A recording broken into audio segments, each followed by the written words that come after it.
1h30 saindo de São Paulo, chegamos a Votuporanga. Nosso encontro aqui é no Ministério Público. Viemos conhecer o Leandro Neves, um promotor com 22 anos de casa. Lógico, com esse tempo todo, só gostando mesmo do que se faz. Porém, cada vez mais, o Leandro encontra motivos para tomar outro rumo.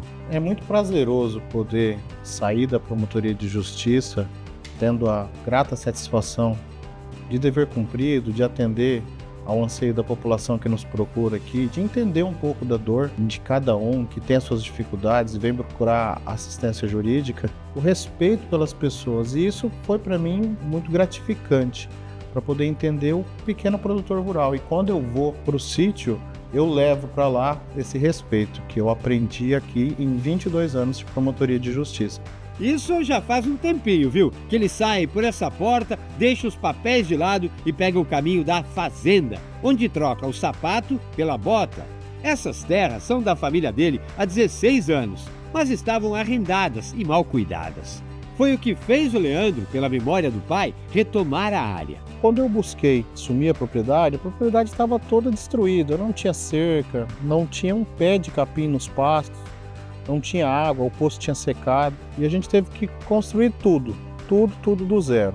A casa precisou de uma boa reforma, as cercas de divisa tiveram que ser construídas do zero. E aí a gente furou um poço, que foi a primeira dádiva que Deus nos deu. O poço ficou muito bom e produziu até 30 mil litros por hora.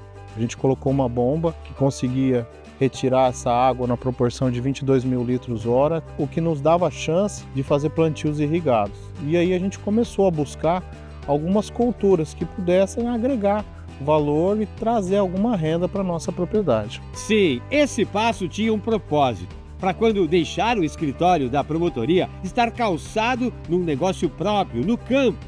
Tá, mas voltado para que cultura, hein? Essa resposta demorou um pouco a chegar.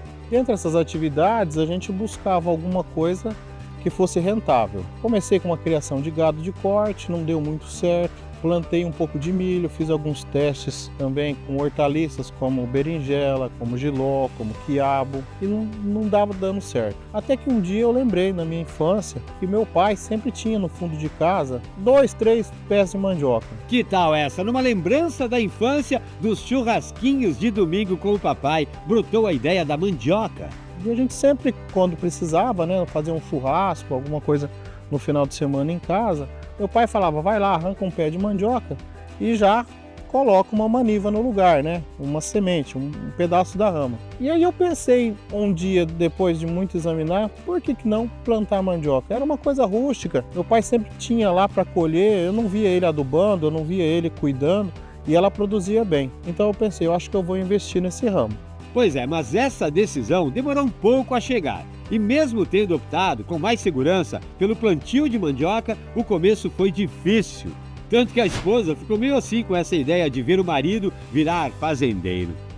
E a minha esposa foi uma pessoa que deu uma ajuda fenomenal nesse sentido, porque ela sempre falava que a propriedade rural parecia que era um sumidouro. Eu tirava tudo da promotoria e investia na propriedade e tudo que eu investia sumia. Era um verdadeiro sumidouro.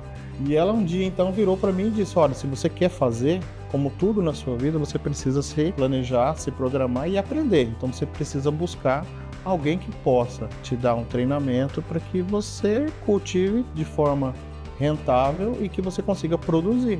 Foi então que eu fui buscar ajuda, Conheci o Nelsinho da Fazenda Rosimara, lá de Rondon, no Paraná, e passei um dia inteiro andando com ele nas roças, nos cultivos que ele tinha, conhecendo variedades, conhecendo cultivares, verificando, identificando doenças, pragas, manejo de adubação. E aí eu percebi que com esse conhecimento eu poderia dar uma cara nova para os meus cultivos. Então, buscando dicas com especialistas, o que era um sumidouro para o salário da promotoria passou a ter vida sustentável e cada vez mais. O Leandro se especializou no plantio. No início, vendia mandioca para o consumo, no mercado em Votuporanga. Hoje não mais. Ele virou um produtor de maniva, a rama da mandioca, para ser plantada e fazer brotar a raiz. Com esse avanço agregado à tecnologia que adquiriu com o tempo, o Leandro passou a abastecer produtores de todo o país.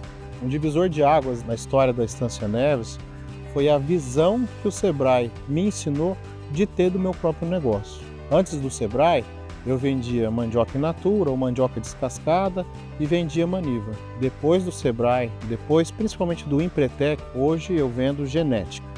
Então é a expectativa do produtor de ter uma maniva certificada e conhecer a cultivar que ele está plantando para dar para ele um referencial. Quando ele escolhe adotar a mandiocultura como uma atividade agrícola, ele precisa ter um referencial, ele precisa saber se aquela cultura dele está atingindo os resultados que se espera daquela cultivar, porque hoje em dia tudo é investimento, é tudo análise de risco. Hoje a gente consegue trabalhar com manivas de alta qualidade que a gente tem parâmetros de produtividade e com base na produtividade esperada a gente pode escolher o grau de investimento que o produtor vai adotar de acordo com a produtividade que ele quer alcançar. E isso só se consegue através de genética. Então o Sebrae me mostrou, para agregar valor ao meu produto, eu precisaria ter esse treinamento e esse olhar mais científico, mais comercial para o meu produto, para mostrar que o valor do produto não era só o preço, mas o que estava aqui dentro, que era a genética. Conhecimento tem seu valor e o Leandro está sabendo aproveitar. Percebendo a carência de muitos colegas agricultores, ele passou a professor. E uma coisa que eu sentia muito no contato com os meus clientes dentro do ambiente virtual, na página do Instagram, é que tinha alguns produtores que não tinham treinamento, até porque mandiocultura não é uma matéria que está na grade curricular dos cursos de agronomia, e faltava muita ajuda para o pequeno produtor. E eles começaram a me procurar, querendo resolver dificuldades nos cultivos deles, principalmente relacionado a pragas, a doenças e baixa produtividade. Foi quando eu percebi que esse nicho poderia ser explorado e eu comecei a oferecer então consultorias, ou na forma de mentoria, que era por videoconferência e a gente atendia produtores do Brasil todo, ou então consultoria presencial, que eu poderia receber o produtor aqui na Estância Neves, onde eu mostrava meus cultivos, mostrava como era feito e como conseguir alta produtividade, ou até mesmo ir até o produtor rural, lá na propriedade dele, lá no estado dele, levava o conhecimento e a ajuda que ele tanto precisava. E olha, a agenda tá cheia. Volta e meia pinta uma viagem para a consultoria nas fazendas. Agora, no escritório que ele montou em casa, tem atendimento todo dia. A nossa mentoria já começa agora, se você quiser já ir anotando, é importante. 135 hectares. Certo. Você chegou a fazer uma pesquisa de mercado para saber o que o seu mercado prefere? Que tal? Promotor do Ministério Público, fazendeiro de Votuporanga e professor para quem quiser aprender a cultivar mandioca de qualidade. É o empreender do campo que abastece nosso país.